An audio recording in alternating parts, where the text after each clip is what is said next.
Assalamualaikum, Revit Craft каналын бақылап барушылар. Бүгін сіздермен біргелікте сондай графиканы қалай істеу керек екенін көрсетемін. Бірінші, қараң, бұл жерден мен хаммесін ішіп кетемін. Сохранить етпей, осы бір проектті алып, реңлі қылып көреміз. Создать. Обзор деген жерден шаблонды аламыз. Мен сіздерге ботқа тастап қойыппын, боттан шаблондасаңыз болады. Адреска 2019 открыть и открыть деймін. Шаблонды ашып алдық. Енді біздер бірінші этаж деген жерден кіріп, планды сызып көреміз. Планды мен тез-тез сызып кетемін. Мысалы үшін осы сызығын алып, тезірек сызуға әрекет етемін. Өлшеп отырмаймын ешқайсысын.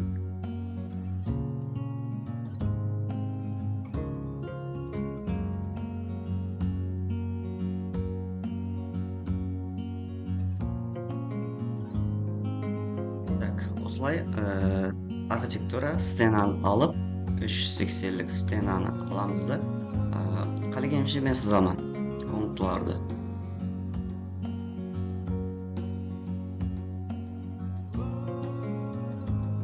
Осылай мысал үшін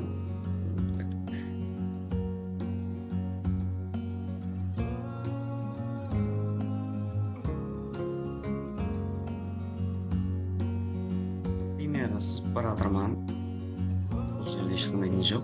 Енді қараң, помещение деген жері бар. Помещение деген мен экспликация қойышуым керек. Мына жерді бірінші номер площадь дегенге қойып алыңыз, сол кезде площадьтың номері көрінеді.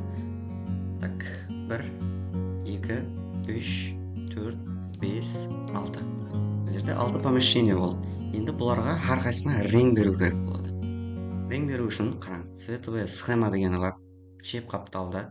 Нет деген жерді басамыз да, мына жерді помещение дегенге қоямыз. И имя. Қалесеңіз номер. Қалесеңіз имя. Имяда шықпай тұрды. Себебі біздер помещениелерге имя жазып шықпадық. Номері бар. Енді имя мені көрсетемін сіздерге. Мысалы үшін помещение бар. Имя деген жерді қосып қояйық.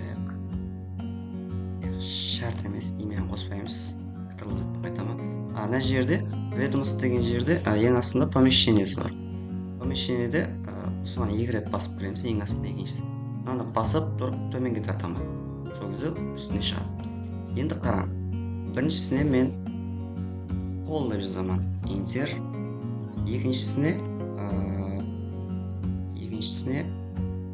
гостиная деп қоямын. Enter. Үшіншісіне де мысалы үшін кухня деп қоямын. Enter.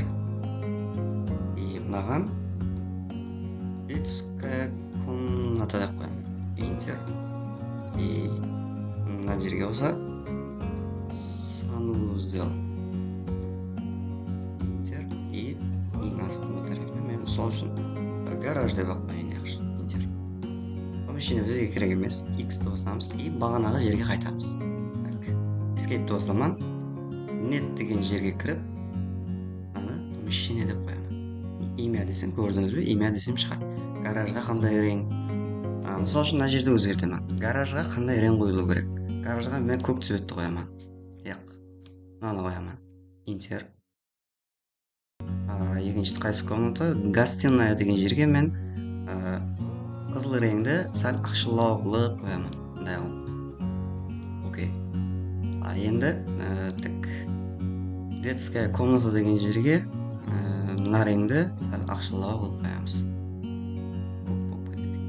Бұлай қояйық. Кухняға сары реңді қояйын, бұны сәл ақшылау қылып қояйық. Санузел деген жерге көк реңді қоямын. Окей. Холға қандай рең береміз? Сол үшін мына реңді ақшылау қылып қояйық деп. Нерде гостиная мен холл бір-біріне сап кетті, сол үшін мына реңді қойып көрейік. Применить.